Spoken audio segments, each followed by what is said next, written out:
लोग जवाब देते रहेगा इधर। अच्छा नहीं, जवाब तो देना होगा ना तुमको सर। आप जवाब कैसे देने के लिए रामविलास पासवान जी की आप तस्वीर के साथ आप ऐसे कर सकते हैं? संबंधित अधिकारी के पास लेके चल रहे हैं। जी बिल्कुल बिल्कुल, रुक एक सेकंड में तस्वीर में दिखा दूं।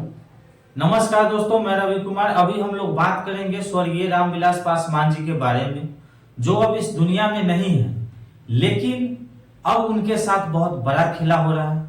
बड़ी दुख की बात है कि वो रामविलास पासवान जी हाजीपुर का नाम देश और दुनिया में एक अलग लेवल से रोशन करते हैं, पहचान देते हैं हाजीपुर का।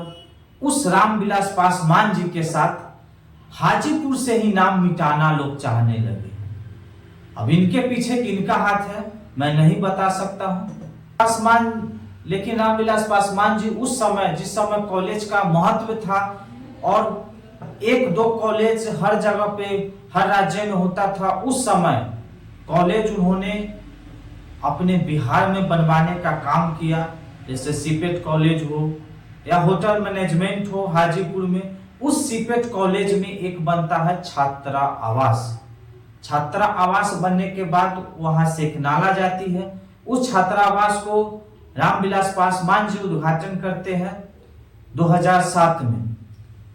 अभी उस जो शिलान्यास का जो नेम प्लेट होता है, उसको क्या काम किया गया है कि उसको उखाड़ कर और जो नाला बह रहा है उससे ढकने का काम किया गया।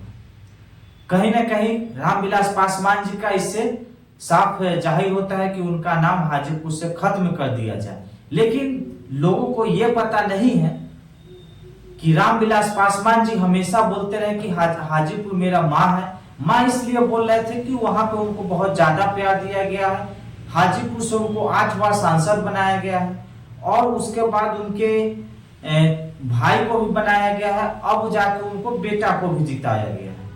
लेकिन पासवान जी के कारण ही उनके भाई जीते दर्ज कराए हैं, या उनके जो लड़का है चिराग पासवान वो जीते हैं। कि हाजीपुर में बहुत सारे ऐसे ऐसे काम किए हुए थे। जैसे आपको जो 2002 में जब रेलवे का जोनल ऑफिस बनने जा रहा था, उस समय भी ये जोनल ऑफिस किसी और स्टेट में जा रहा था। वहां से इन्होंने बिहार में लाने का काम किया। फिर बिहार में पटना में बनने का ये था, पटना से फिर हाजीपुर में लाए अपना संसदीय क्षेत्र में।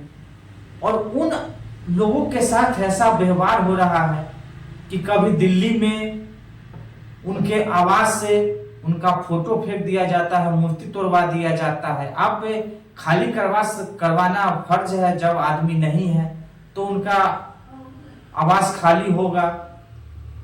लेकिन आप किसी फोटो को इस तरह से फेंकना गलत था उस समय भी। आप उसको किसी सम्मानजनक स्थान पर या उनके परिवारजनों को भेजवा देते, रखवाते या भेजवा देते।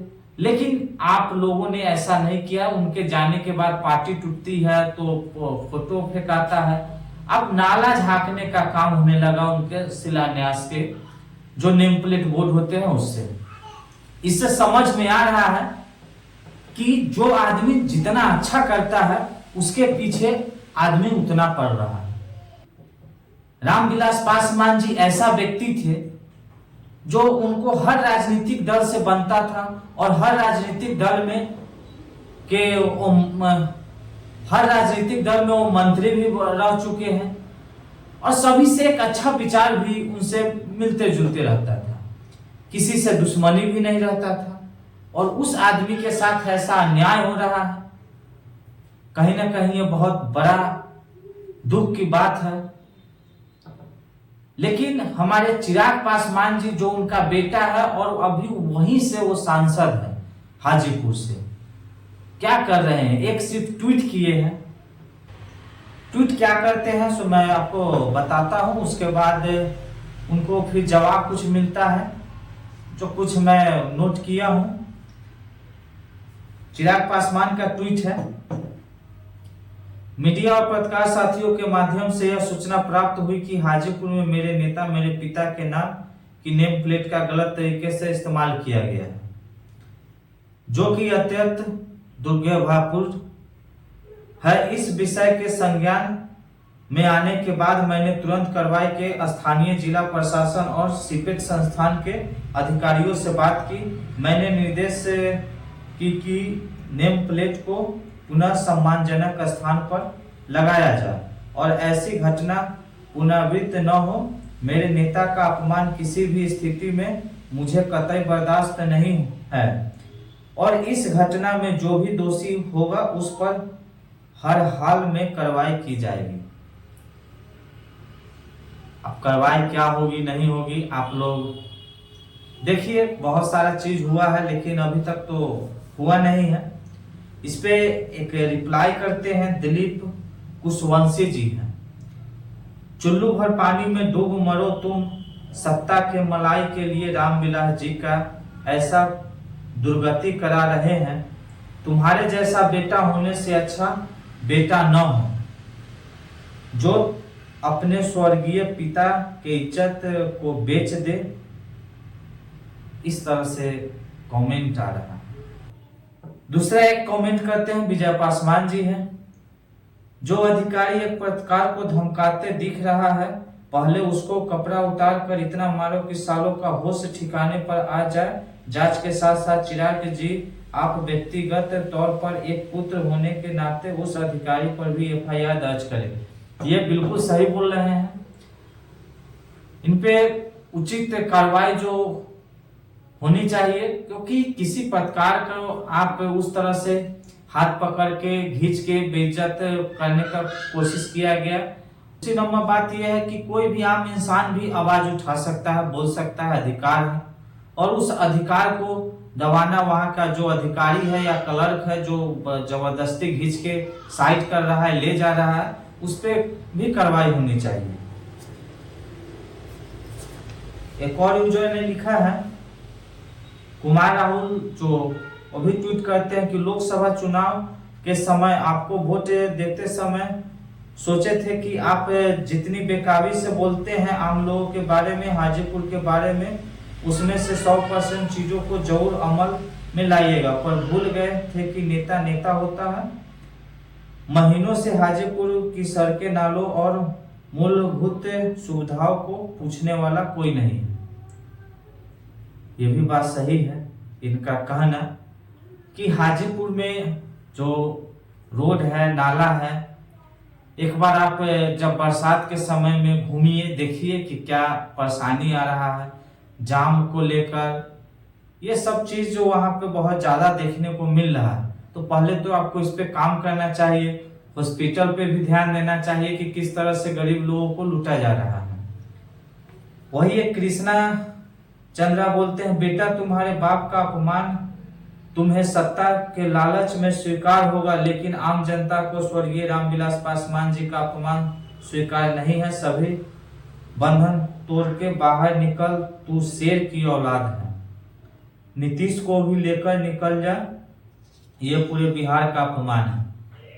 इनका साफ साफ कहना है कि आप निकलिए निकलिए और नीतीश जी को लेकर निकलिए, और आपका जो बंधन है, बहुत बड़ी बात बोल रहे हैं जो आप बोल रहे हैं कि हम हनुमान हैं, राम हैं, ये सभी बंधन को आप तोड़ के निकलिए और साथ में नीतीश कुमार को भी लेके निकलिए, ताकि इससे बिहार को भला हो सके।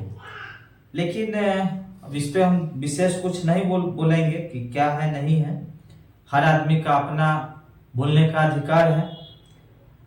एक लिख रहे हैं, जाओ बे तुम्हारा कोई इज्जत है, रोटी देखते पूछ हिलाने वाले हो तुम। मतलब समझ रहे हैं कि रोटी देखकर पूछ कौन हिला रहा है, किनके ऊपर इशारा कर रहे हैं। इस प्रकार से कमेंट थे जो मैं आपको बता रहा हूँ। वही आज जो आप कहीं पे भी जाइए, बोलिए कि हम हाजीपुर से हैं, तो आपको एक अलग तरह से देखा जाएगा। दूसरा नंबर बात है कि उन्होंने हाजीपुर में काम भी किए हैं। जिस समय जो चीज नहीं बन सकता था वो चीज वहां पे बनवाए हैं हाजीपुर में, तो इसके लिए उनको इज्जत मिलना चाहिए। और अब तो इस दुनिया में है ही नहीं, तो अब और इज्जत मिलना चाहिए, क्योंकि जब हमारे यहाँ से लोग चले जाते हैं तो उनको और इज्जत दिया जाता है। और उस समय और इस समय आप ऐसा जो लिख रहे हैं, गलत लिख रहे हैं। तो आप लोग का क्या कमेंट है आप लोग जरूर बताइएगा। हमें तो बहुत दुख लगा है इस तरह से हमारे जो पूर्व सांसद और हाजीपुर के नेता थे, जो हाजीपुर को माँ बोलते थे, उनके साथ ऐसा व्यवहार नहीं होना चाहिए। धन्यवाद।